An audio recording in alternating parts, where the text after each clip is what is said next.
Quero dar bom dia para quem está nos acompanhando online. Que Deus os abençoe e os guarde.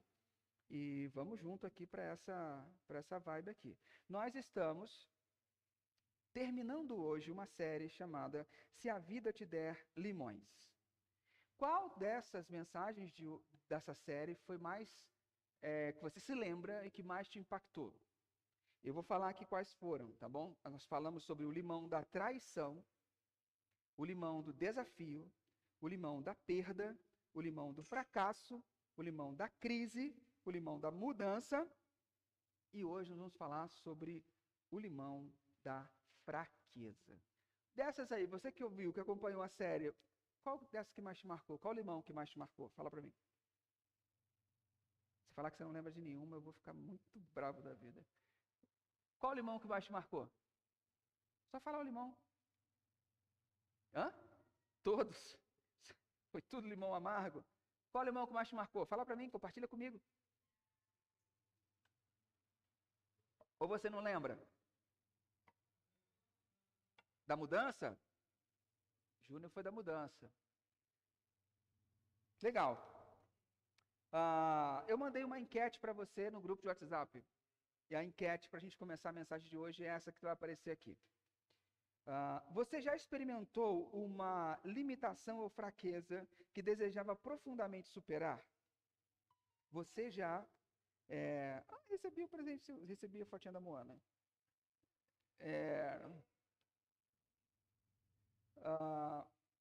Nossa, a votação aqui tá bem... Caraca, a galera tá muito na primeira, hein? Você já experimentou uma limitação ou fraqueza que desejava profundamente superar? Sim, e ainda luto para superar. Caramba, a maioria das pessoas votou nessa. A maioria. E tem gente que votou em sim, aprendi a conviver com ela. Ninguém votou em nunca pensei nisso. E tem um voto sim, mas aceitei e vejo como uma oportunidade de crescimento. Legal. A pedido do Péricles, eu deixei várias opções aqui para que você possa votar em várias, né? E vou falar sobre essas fraquezas. Você gostaria de falar? Eu te dou 1 minuto para você falar. Não precisa entrar em detalhes, mas queria te ouvir sobre a sua resposta. Você gostaria de compartilhar? Levanta sua mão que eu vou levar o microfone para você. Você gostaria de compartilhar sobre a sua resposta? A gente abre para 2 pessoas, 1 minuto para cada um. Você gostaria de falar? Quem gostaria? Sempre alguém espera o primeiro falar e depois quer falar, né? É sempre assim. Quem gostaria de falar sobre a sua resposta? Você já experimentou uma limitação ou fraqueza que desejava profundamente superar? Levante sua mão. Quem gostaria de falar? Ninguém. Hoje ninguém quer falar. Ninguém quer falar. Não precisa falar a sua fraqueza, não. É só sobre como que você lida com esse negócio. Não precisa se expor. Tá tranquilo. Dou-lhe uma. Alguém quer falar? Nossa, eu estou surpreendido com essas pessoas jovens. Fale, Raíssa, um pouco. Você tem 1 minuto. Eu coloquei que sim, né? E eu tô convivendo. Aprendi a conviver. Que eu sinto que antes eu lutava muito. Agora eu consigo conviver e até ficar melhor, assim, com a situação.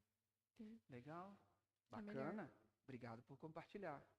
A nossa tendência natural é lutar contra essa limitação. Quem mais gostaria de falar?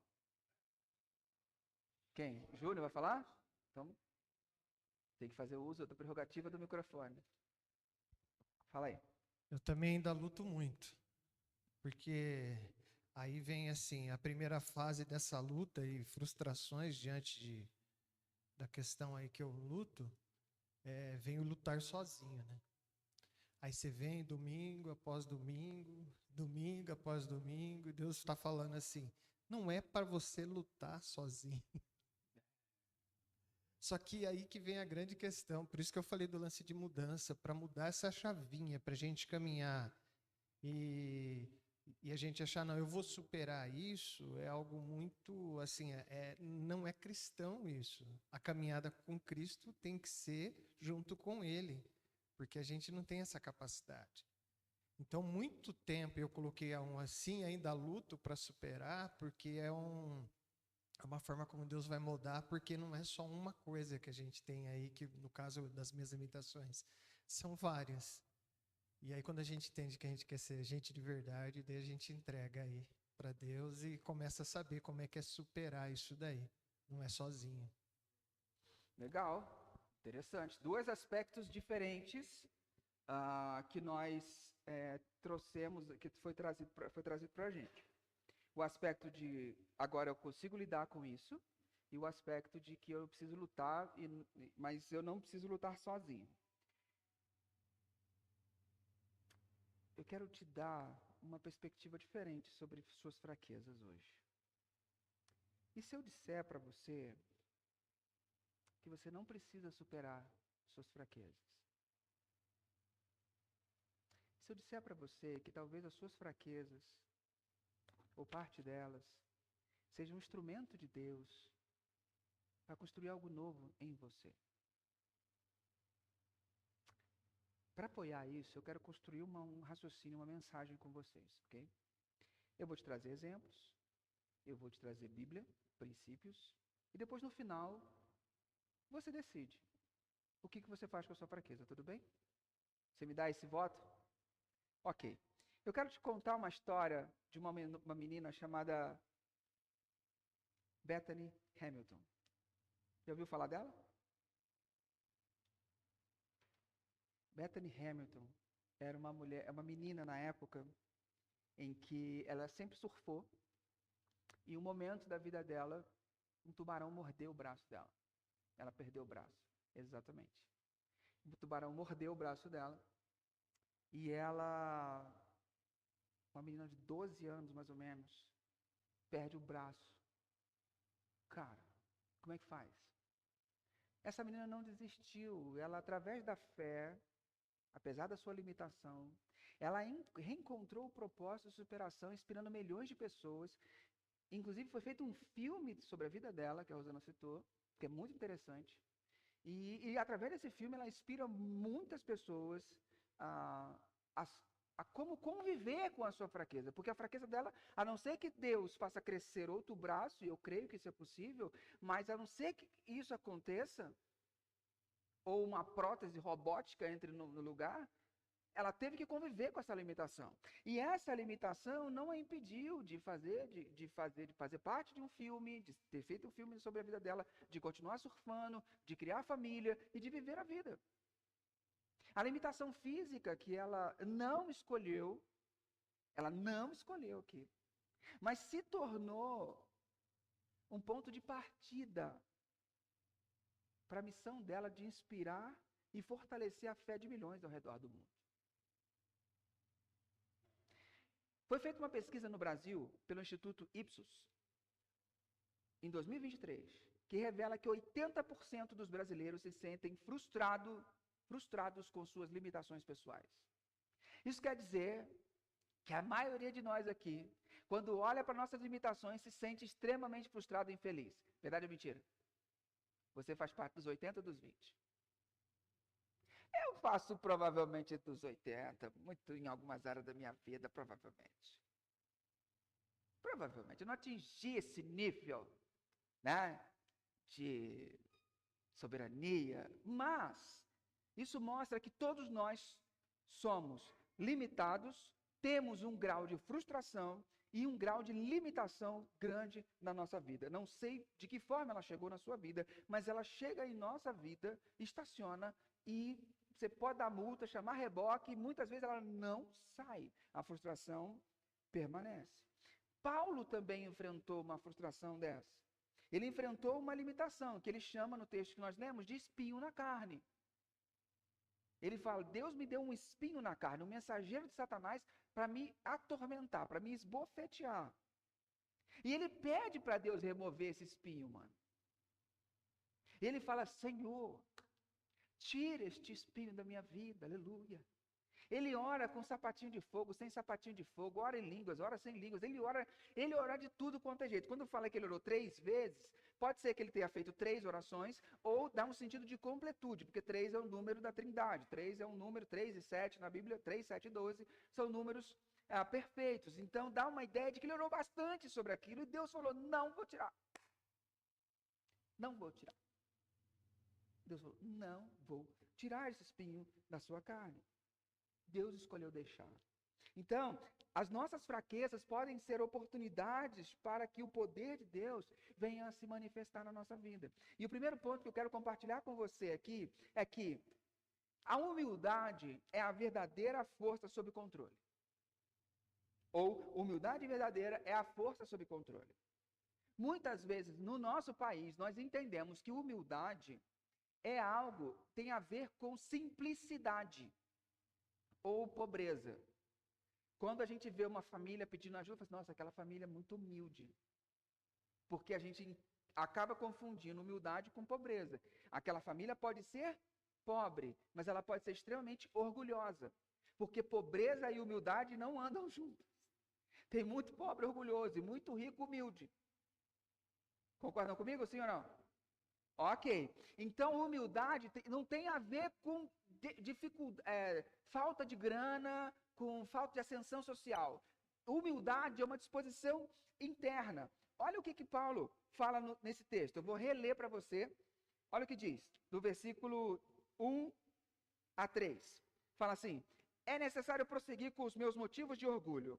Mesmo que isso não me sirva de nada, vou lhes falar agora das visões e revelações que eu recebi do Senhor. Eu conheço um homem em Cristo que há 14 anos foi arrebatado ao terceiro céu. Se foi no corpo ou fora do corpo, eu não sei, Deus o sabe. Sim, somente Deus sabe se foi no corpo ou fora do corpo. Mas eu sei que tal homem foi arrebatado ao paraíso e ouviu coisas tão maravilhosas que não podem ser expressas em palavras, coisas que a nenhum homem é permitido relatar. Por que Paulo está falando isso? Tem um contexto. O Paulo está escrevendo a segunda carta dele à igreja de Corinto, porque surgiram lá umas personalidades famosas, uns pastores famosos, que ele chama aqui na carta dele de superapóstolos. Esses caras eram aqueles caras de fala fácil, que fazia todo mundo rir nas pregações, que faz magiquinha para as crianças, e que todo mundo gosta. E esses caras começaram a ganhar a simpatia do povo, e o povo se esqueceu de quem foi que pregou o evangelho para eles pela primeira vez, que era Paulo. E esses caras estavam começando a ensinar uns negocinhos meio fora da Bíblia. E a galera começou a valorizar esses caras e não a valorizar Paulo. E aí Paulo, nesse capítulo e no anterior, ele começa a falar, vocês estão achando que esses caras são bons? Será que é porque eu não falo das coisas que acontecem comigo? Então eu vou começar a relatar para vocês, mesmo que isso não sirva de nada, para vocês verem com quem vocês estão falando. E aí ele começa a falar isso. Ele começa a levantar, fala assim, olha, desculpa, mas eu tenho experiência. Eu sei do que eu falo. Há 14 anos atrás eu fui levado ao terceiro céu. E lá eu ouvi coisas que Deus me proibiu de falar. Eu não sei se foi uma visão ou se Deus me levou para lá, mas eu tive experiência. Paulo começa a relatar das coisas da experiência dele para mostrar, cara, eu sou muito mais importante do que esses super apóstolos que vocês estão falando aí. Mas eu não uso isso para me engrandecer diante de vocês. Eu não tenho esse problema. Só estou falando para lembrar vocês. Porque para mim isso não importa.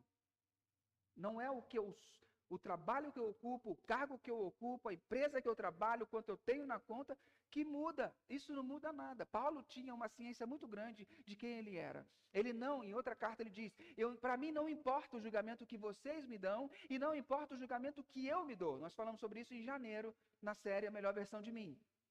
Não importa o que vocês pensam de mim e não importa nem o que eu penso de mim. O que importa é o que Deus pensa de mim. Então a identidade de Paulo estava muito arraigada no que Deus pensava, não no que as pessoas faziam para ele. Esse cara passou por naufrágio, e ele conta aqui no texto anterior, ele fala assim, passei por tantos naufrágios, passei por tantas chicotadas, tantas sessões de chicotadas. Fui perseguido em tal lugar, passei por isso, passei por aquilo, cobra me mordeu, um monte de coisa, falou, um monte de desgraça me aconteceu. E aí, aqui nesse pedaço que eu peguei, ele fala das coisas boas que aconteceram. Então, Paulo não usa nem as desgraças que aconteceram para fazer com que as pessoas tenham dó dele e comecem a exaltá-lo, e nem as maravilhas que aconteceram com ele para que as pessoas olhem e comecem a exaltá-lo. As desgraças vão acontecer, e muitas vezes porque você está fazendo alguma coisa em nome de Deus. Você está fazendo bem. E você vai passar por grandes dificuldades. Mas isso não muda em nada. não pode mudar o seu interior. Se a sua identidade está em um lugar que nada pode roubar e tirar, você está seguro, você sabe quem você é. Quando a pessoa aponta o dedo na sua cara e fala assim, você não vale nada. Você fica chateado até um pouquinho, porque a pessoa está te afrontando, mas isso não afeta quem você é. Quando a nossa identidade não está segura em Cristo, quando a pessoa pega no seu lado, tipo, se você tem a sua identidade mais focada no lado profissional, e a pessoa faz uma crítica profissional a você, você é um incompetente. Aí, meu irmão, aí quebra as pernas. Aí quebra as pernas. Porque sua identidade está lá. E a pessoa atingiu diretamente a coisa que é mais preciosa para você, aquilo que forma a sua identidade. Mas se a sua identidade está em Cristo, a pessoa te acha competente e fala assim, olha, você me perdoe se eu fiz alguma coisa que não te agradou, eu posso tentar melhorar da próxima vez e tal, e vida que segue, porque aquilo não entra no teu coração. Porque não tem a ver com você, tem a ver com ela, com a pessoa e com os problemas dela. Mas a fala dela bate num porteiro, e o porteiro é Jesus, porque sua identidade está onde? No que Deus pensa de você, e não no que as pessoas pensam. Paulo tinha isso muito enraizado na vida dele. Então, ele entende que a grandeza para ele, de uma experiência sobrenatural, não é para nos colocar numa posição superior a ninguém, mas para nos alinhar à vontade de Deus. Você sabe qual é a definição de humildade? Humildade vem do latim, vou gastar aqui agora, hein? Vem do latim, humilitas.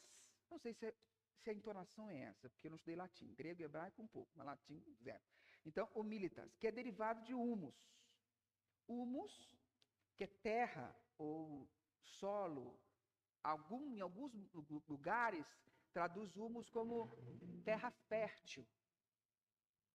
Terra fértil. Então, a raiz da palavra humildade, eu vou colocar dessa forma, é estar com os pés no chão. Humildade é você estar com o pé no chão. E você sabe quando você convive com alguém que está andando nas nuvens, que está totalmente desconectado da realidade. Está numa casa que não era para ele morar. Está com um carro que não era para ele estar comprando. Está tendo experiências que não eram para ele estar vivendo, porque não condiz com a equivalência financeira do indivíduo. Faz sentido? Conhece alguém assim? Conheço vários. Aí tem que fazer o curso de inteligência financeira da igreja para poder organizar suas finanças. Para poder entender que tudo tem um tempo e nem tudo eu posso viver antes da hora.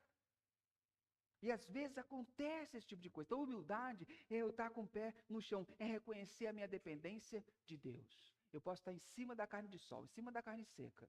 Ou eu posso estar comendo, como diz na minha terra, angu com carne moída. Para vocês é polenta. Polenta com carne, não interessa se eu estou com a pecinha de picanha estalando na grelha, ou se hoje eu tenho angu com carne moída para comer. Isso não afeta a minha identidade. Cachorro-quente com purê jamais.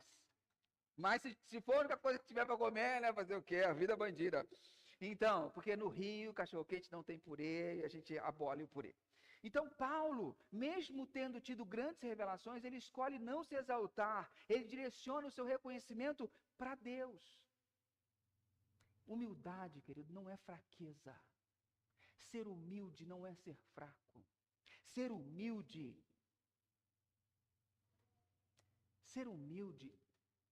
é uma das formas que você mais pode ficar perto de Deus.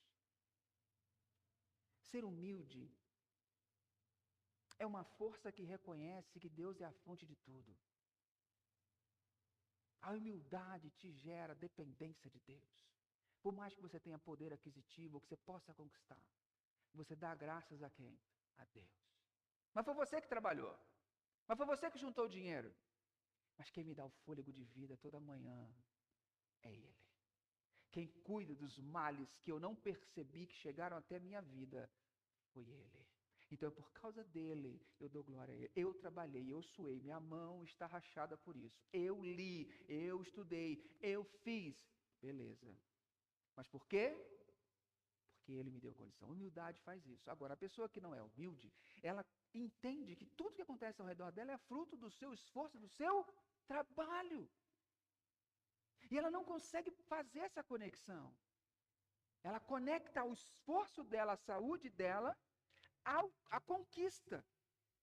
Só que ela esquece, a Bíblia fala assim, dando-lhe tu, todos recebem e ficam alegres. Mas se tiras o fôlego de vida, todos morrem e viram ao pó.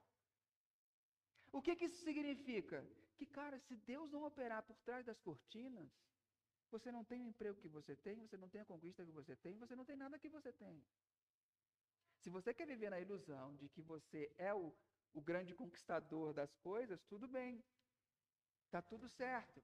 Continua caminhando com a gente, que uma hora o Espírito Santo destrava o teu coração e você começa a entender. Então, se Deus está por trás das cenas, nas cortinas de tudo, isso significa também que nas tempestades, nas vezes que Paulo foi açoitado, nas vezes que ele sofreu mordida de cobra, quem estava por trás das cortinas? Deus. A gente viu na semana passada. Que nem sempre quando uma coisa, você quer fazer uma coisa boa, você tem a intenção boa, está alinhado com o que Deus queria, mas o Espírito Santo impediu Paulo de ir pregar, porque queria que ele fosse para Macedônia. Mas ele estava fazendo tudo que Deus queria. Mas Deus não queria naquele momento que fosse assim. Deus queria mudar. Então, é possível fazer a coisa certa de maneira errada. Humildade é esse poder, essa força sob controle. Você sabe que você pode, você sabe que você tem potencial, mas calma. Fica sob controle com os pés no chão. Fica tranquilo. As coisas vão se organizar e vão acontecer. A verdadeira humildade é a força que reconhece Deus como sua fonte. Olha só que exemplo de humildade que eu vou te dar agora. Não sei se vocês já ouviram falar nesse cara chamado Phil Jackson. Phil Jackson, ele foi um técnico de basquete. Ele treinou dois dos maiores jogadores da história da NBA, Michael Jordan e Kobe Bryant. Ele ganhou 6 títulos com o Michael Jordan, acho que 5 com o Kobe Bryant. Ele tem ao todo, na carreira dele, mais de 12 títulos. 12 anéis. Cada título é um anel, ele não tem dedo para colocar anel. Tem anel que tem que ter 2.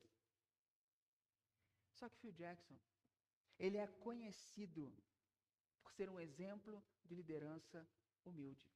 Ele sabia que o papel dele não era se sobressair aos protagonistas. O que ele fazia? Ele desenhava o jogo de forma que os seus jogadores virassem as estrelas. Porque o papel dele era o quê? Treinar. Ele não era mais jogador. Ele foi jogador na década de 70. Mas quando ele aqui, ele era treinador. E o treinador tem que fazer um palco para os jogadores crescerem. Um palco. O seu papel era promover o sucesso da sua equipe e não a sua própria exaltação. Ele tem mais título do que o Michael Jordan. Ele tem mais título do que o Kobe Bryant. Você já ouviu falar de Michael Jordan, já? Talvez do Phil Jackson fosse a primeira vez que você ouviu falar. Porque o papel não é... E se você quer um livro bom sobre liderança, ele escreveu um livro. Liderança Tranquila, se eu não me engano, do Phil Jackson. E tem um chamado Os 12 Anéis também. Ele mostra pra gente que em certos momentos a nossa função é criar uma plataforma para os outros crescerem. Criar uma plataforma para os outros crescerem. E eu te pergunto, como usar os nossos talentos para servir ao propósito de Deus e não a nossa própria exaltação? Deixa essa pergunta no ar. Eu ia lançar uma outra enquete no WhatsApp agora, mas eu vou lançar aqui para a gente pensar. Qual é o maior obstáculo que você enfrenta para se manter humilde? Opção 1, comparações, competições com outras pessoas. Opção 2, meu desejo de provar que eu estou certo. Opção 3, meu desejo de reconhecimento. Opção 4, minha autossuficiência e necessidade de controle. Qual o maior obstáculo para que você possa se manter humilde? Qual que é o seu maior obstáculo? Não precisa falar. Mas eu quero que você pense. Segundo ponto que eu quero conversar com vocês é o seguinte. O espinho na carne, a graça que nos sustenta. Deixa eu te lembrar o que ele diz, olha só. Da experiência desse homem, eu teria razão de mergulhar. Ele fala na terceira pessoa porque ele não quer se gloriar, mas ele está falando dele, esse homem que ele fala, que subiu ao céu e que voltou. Na verdade, minhas fraquezas são minha única razão de orgulho. Se quisesse me orgulhar, não seria insensato de fazê-lo, pois estaria dizendo a verdade. Mas não o farei, pois não quero que ninguém me dê crédito além do que pode ver em minha vida ou ouvir da minha mensagem. Eu não quero crédito por fama, eu quero crédito pelo que você viu e ouviu de mim. Eu não quero eu ter crédito pelo que as pessoas contaram sobre mim. Eu quero ter crédito pelo que você ouviu, na interação entre nós. E aí ele fala, ainda que eu tenha recebido revelação tão maravilhosa, portanto, para evitar que eu me tornasse arrogante, foi-me dado um espinho na carne, um mensageiro de Satanás, para me atormentar e impedir qualquer arrogância. Você tem noção do que ele está falando aqui, cara? Esse cara escreveu a maioria dos livros do Segundo Testamento. Todas as cartas foi ele que escreveu. Esse cara foi o maior missionário que já existiu, o maior plantador de igreja que já existiu. Ele ouviu Jesus, não viu ele fisicamente, mas ouviu Jesus no deserto, fez ele ficar cego quando ele se converteu, foi levado ao terceiro céu, coisa que nem Pedro, nem João, ninguém. João teve a revelação de Apocalipse, mas Pedro não teve, Tiago não teve, não tiveram. Esse cara teve. Se tem alguém que fez mais pelo cristianismo no mundo, foi esse cara. E ele está dizendo o seguinte, eu não vou me gloriar das minhas conquistas, mas eu me glorio das minhas fraquezas. E sabe qual é a maior delas? Um dia eu estava orando e eu pedi para Deus tirar um espinho na carne. Não se sabe que espinho era esse. Esse era uma doença, era uma limitação, não se sabe. Mas era uma fraqueza que ele tinha. E ele pede 3 vezes. E Deus fala, não vou tirar. E ele narra como se fosse, foi-me dado um espinho na carne, um mensageiro de Satanás para me atormentar. E para quê? Impedir qualquer arrogância. Um mensageiro de Satanás para me impedir de pecar. Tem noção? Quando a gente exalta demais o diabo, ele toma um tamanho que ele não tem. O diabo é um pitbull na coleira de Deus. Ele não tem autonomia para fazer nada que Deus não permita. Não fique com medo dele. Porque maior é o que está em você do que o que está no mundo. Esse mensageiro de Satanás foi enviado para quê? Para ajudar Paulo, cara. Para ajudar o cara. Para que ele não ficasse arrogante. Esse espinho na carne é um lembrete constante da limitação de Paulo para que ele permanecesse dependente de Deus. Era algo que Deus colocou para que ele não saísse, porque um cara com tanta experiência, um cara com tanta vivência, um cara com tanta coisa, Deus coloca algo nele e fala assim, é isso aqui, é doloroso, vai ser ruim, é uma marca na tua vida, mas eu estou colocando isso para você se manter ligado a mim. Porque eu sei do que você é feito. E você é pecador. E se você ficar feliz demais, orgulhoso demais, você vai me abandonar.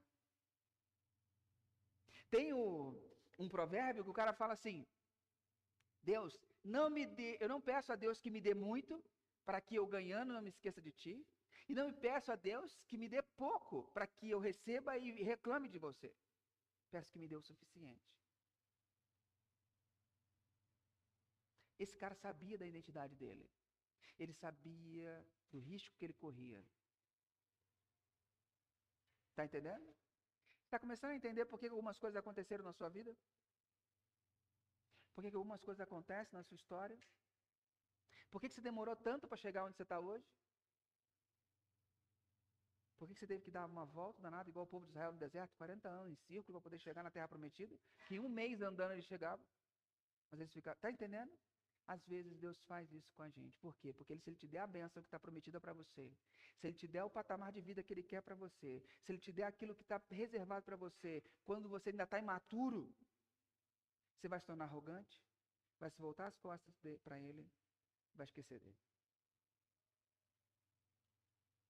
E é isso que aconteceu com Paulo. Fala assim, eu vou te dar uma âncora para que você possa sempre se manter comigo. Aí você fala assim, caraca, velho. Deus colocou um negócio na vida do cara e não tirou. Não tirou.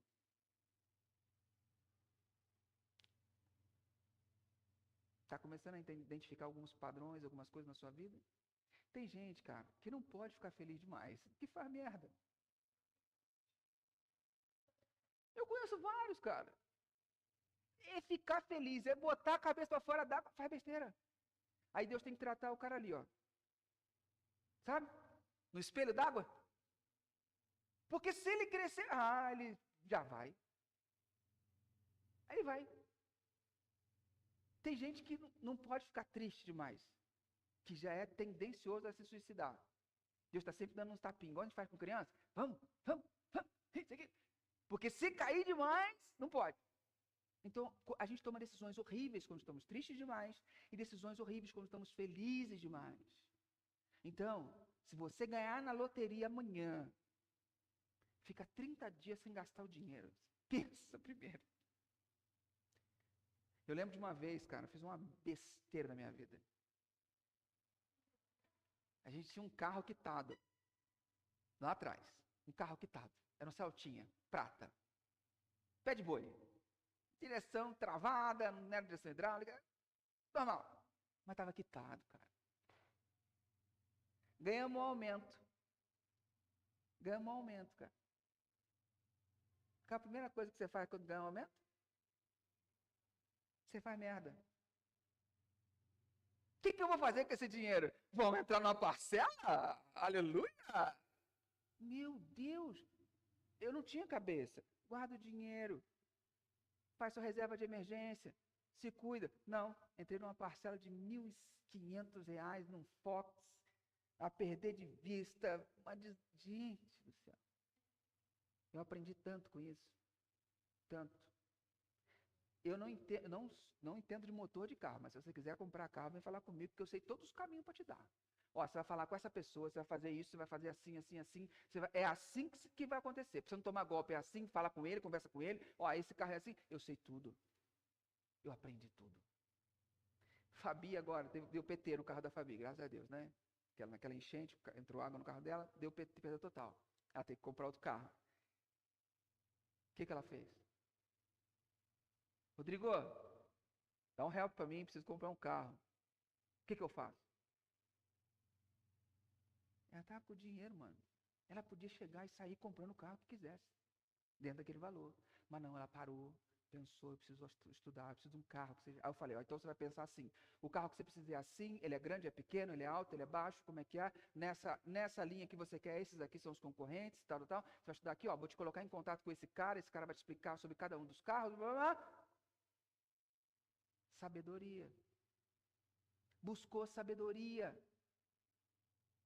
Pérez, quando foi trocar de carro. Rodrigo, você acabou de trocar de carro, né? Ó, tô pensando assim, assim, assado. Pérez, não. Carro de cidade praiana não pega. Faz assim, ó, faz aqui, ó. Tem o Alex aqui, vou te colocar em contato. Blá, blá, blá. Foi pra Argentina, quando voltou, trouxe até chocolatinho pro Alex lá para dar de presente. Comprou o carro, não teve preocupação, tudo certo. Porque buscou sabedoria. Muitas vezes a gente só fica feliz com o negócio, não quer saber. A gente quer ser feliz. E aí a gente toma na cabeça. Esse eu mereço é complicado, mas assim, mas a frase é essa. Eu mereço. Tinha um amigo da Denise, que eu conheci um tempo atrás, que ele falava assim, ele tinha um carro super caro, ele falava assim, eu vou abrir mão do meu conforto diário? Lembra disso? Você não lembra, mas eu vou te lembrar depois. Eu vou abrir mão do meu conforto diário? Carro super caro, gastão terrível.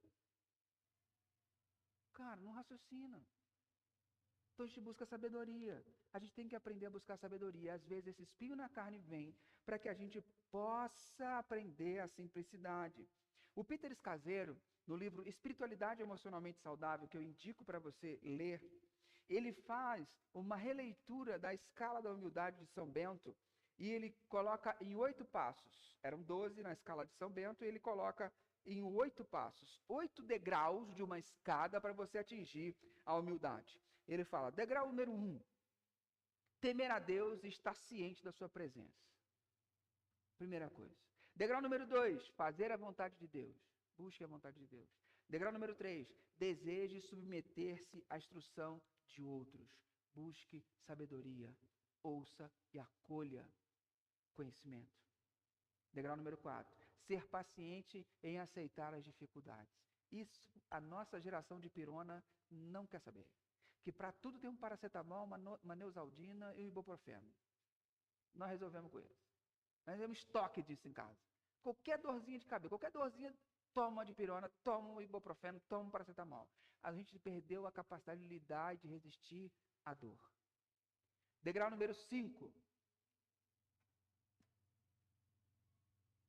Ser radicalmente honesto sobre suas falhas e fraquezas.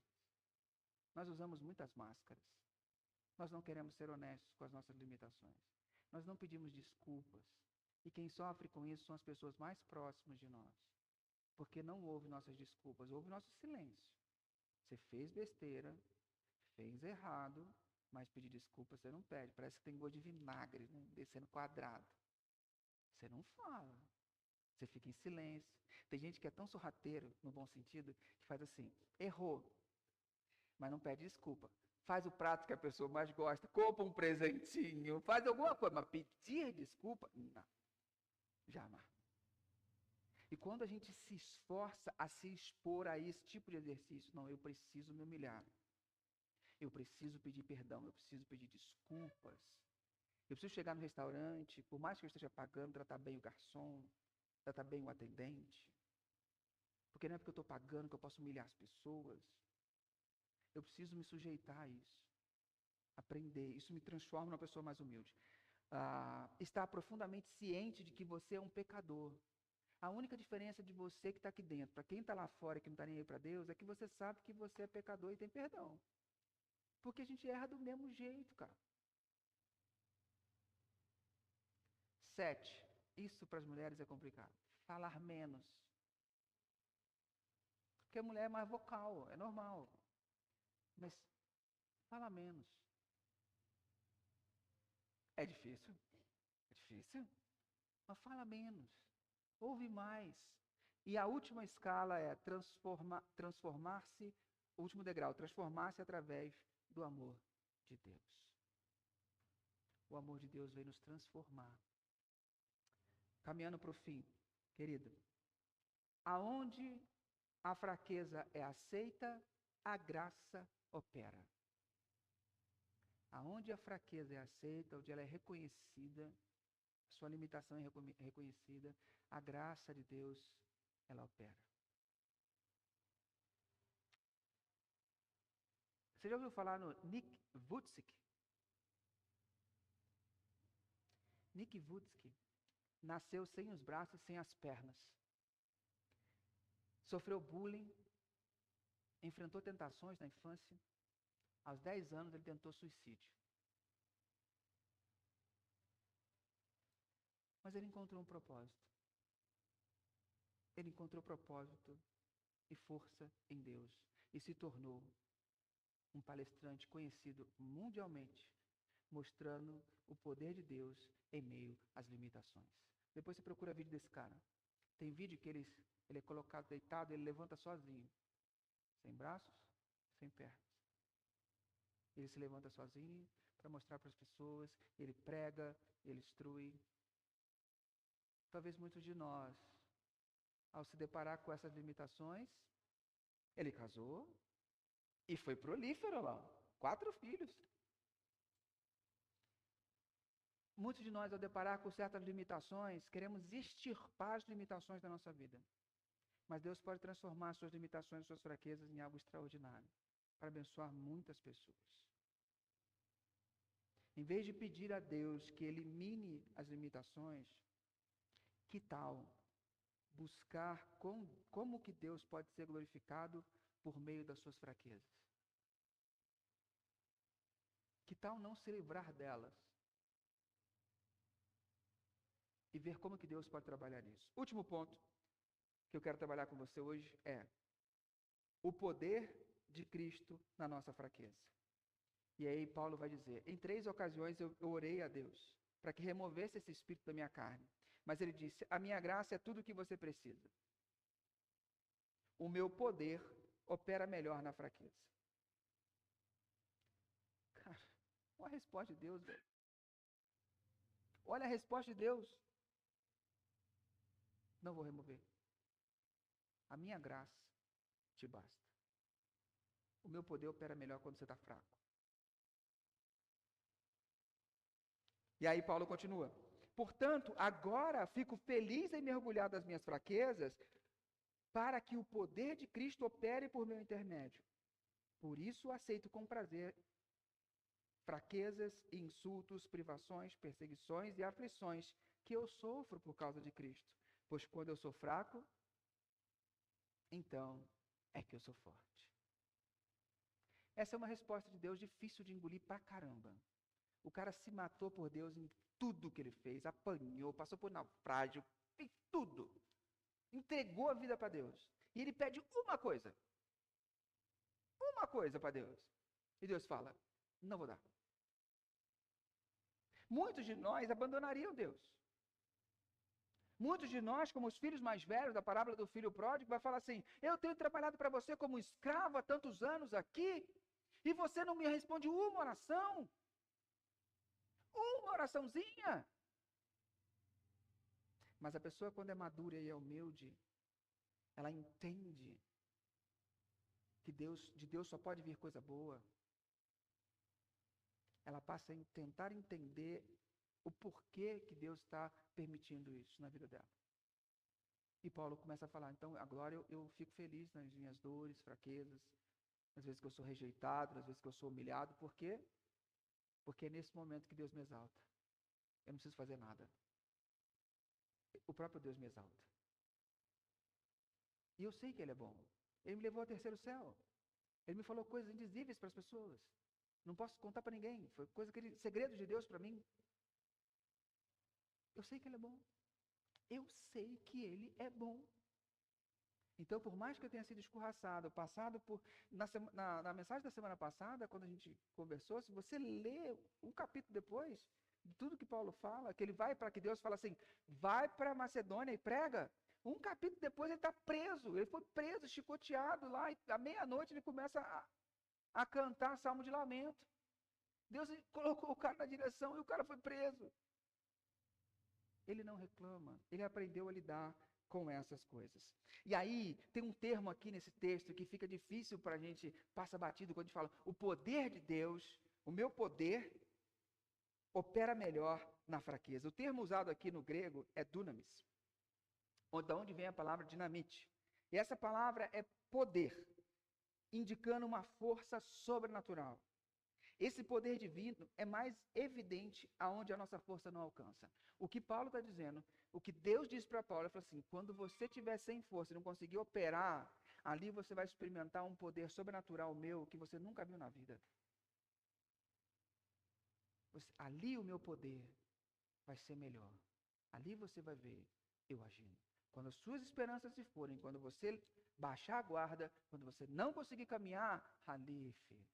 Seu ego desceu, eu entro em cena, eu vou arrebentar com tudo, você vai ver o que eu vou fazer. Porque ali você vai experimentar o que eu posso fazer.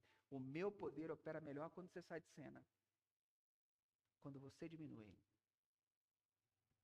Vê se isso não é verdade no casamento. Quando você começa a abrir mão, quando você começa a perdoar e começa a ser uma pessoa mais dócil, o que acontece com o outro? Ele desmorona. Ele desmorona. Você já enfrentou aquela oportunidade onde você vai brigar em casal e que você arrumou? Eu não sei se mulher é assim, mas homem discute com a mulher na cabeça antes, porque ele vai treinando as falas. Nós vamos treinando as falas.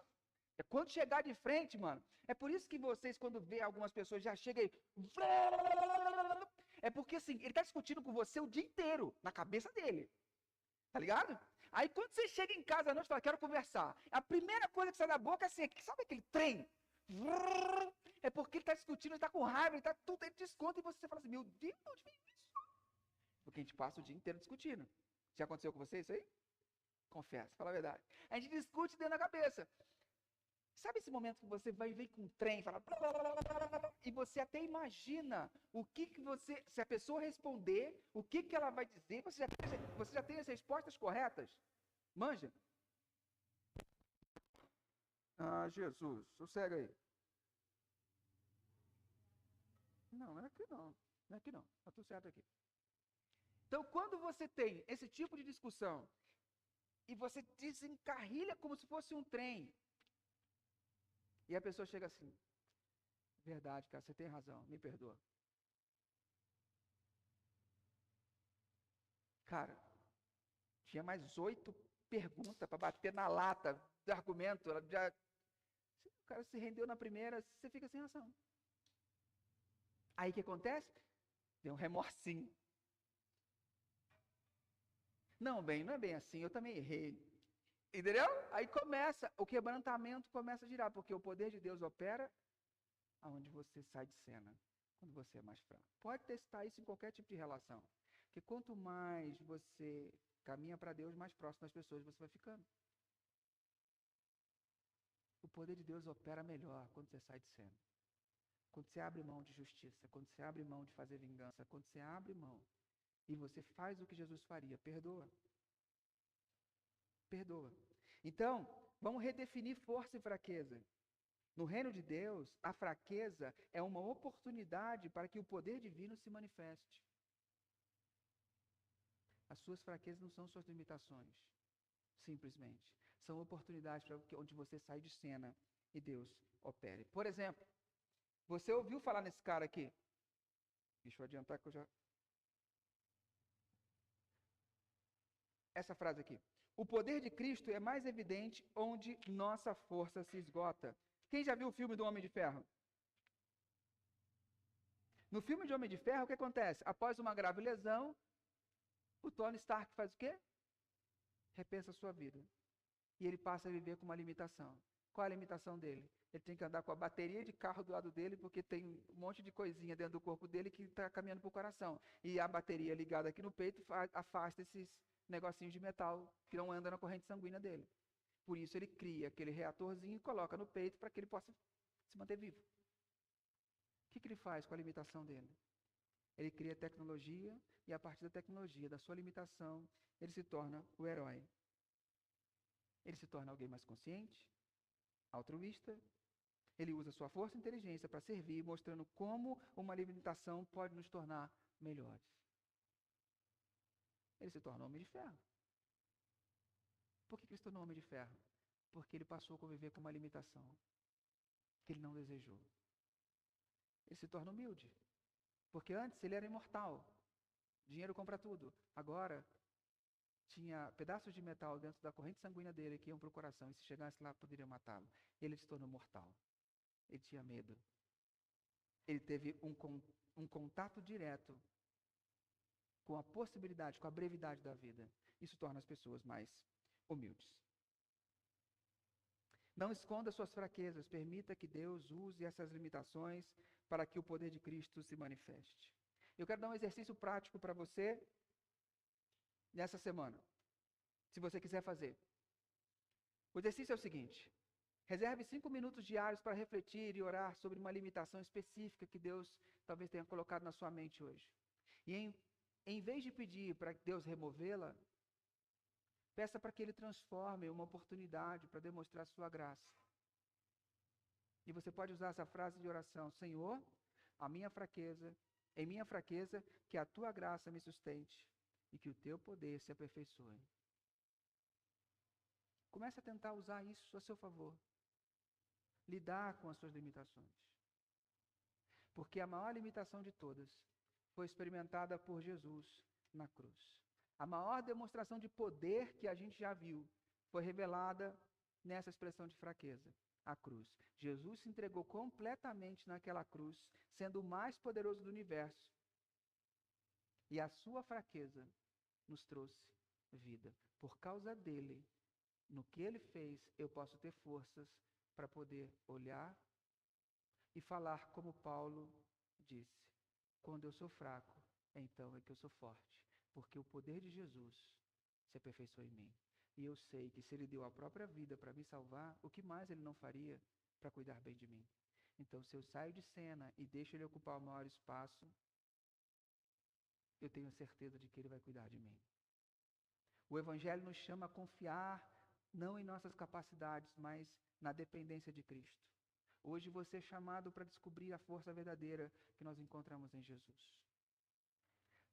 Em cada limitação, Deus nos convida a depender mais profundamente dele e a mostrar ao mundo que a sua graça é suficiente. Eu quero encerrar essa mensagem de hoje. Talvez Deus tenha te incomodado. Talvez Deus tenha trazido algumas coisas na sua mente que você talvez tivesse adormecida. Eu quero ter o privilégio de poder orar por você. Se essa mensagem o incomodou de alguma maneira e Deus está propondo coisas para você, eu queria pedir para você ficar de pé, que eu quero orar por você. Porque se a vida nos dá limão, a gente tem que aprender a lidar com eles e fazer dele uma limonada. Fazer dele uma limonada. Porque na nossa vida vão aparecer muitos limões. Muitos. Não são poucos. Mas em todos eles, Deus nos ajuda a transformá-los numa limonada. Se você quer receber uma oração, fica de pé, eu quero orar pela sua vida neste momento. Põe a mão no seu coração. Pense no que Deus te propôs essa manhã, aquilo que Ele te incomodou. E se proponha a entregar isso para Deus e pedir a mudança para Ele. Pai querido, em nome de Jesus, eu oro pelos meus irmãos e irmãs aqui, que foram tocados pela Tua mensagem e precisam lidar melhor com as fraquezas. Parar talvez de expulsar essas fraquezas e aprender a lidar com elas e ver como que você pode nos transformar a partir delas. Muitas fraquezas que temos são difíceis de nós convivermos com elas. Nós não gostamos. Nos ajude, Pai. Nos ajude, Jesus, a lidar bem com essas fraquezas. Transforme elas em algo para a Tua glória. Nos ajude a lidar com dor e sofrimento e com as limitações. Porque você sofreu a maior delas, a maior dor e a maior limitação, para nos dar a possibilidade de vivermos sem dores, sem limitações, mas tudo para a Tua glória. Traz em nós um coração humilde, uma humildade sobre controle, e que a Tua graça seja sobre nossas vidas, em nome de Jesus. Amém. Quero pedir a todos para se colocarem de pé, para recebermos a bênção. Estenda a sua mão como quem não tem nada para dar, mas muito a receber. E ao final, num gesto simbólico, traga suas mãos ao teu coração, internalizando tudo aquilo que Deus falou com você nessa manhã. Querida igreja reunida aqui virtualmente, que o Eterno abençoe e guarde você. Que o Eterno sorria para você e presenteie você. Que o Eterno olhe para você bem nos olhos e te faça prosperar. Que a graça do nosso Senhor Jesus, que viveu a fraqueza por você, esteja contigo. Que o amor de Deus, o Pai, que limitou-se a sofrer a dor da perda do seu filho por você, te acompanhe. Que a consolação, o poder do Espírito Santo, aquele que nos fortalece, aquele que ressuscitou Jesus dos mortos, traga vida na sua vida, nas suas fraquezas e limitações, em nome de Jesus. Amém. Antes de sair, cumprimente quem está perto de você, desejo uma ótima semana. E lembre-se, sozinho a gente pode ir até mais rápido, mas acompanhado nós vamos bem mais longe. Deus te abençoe.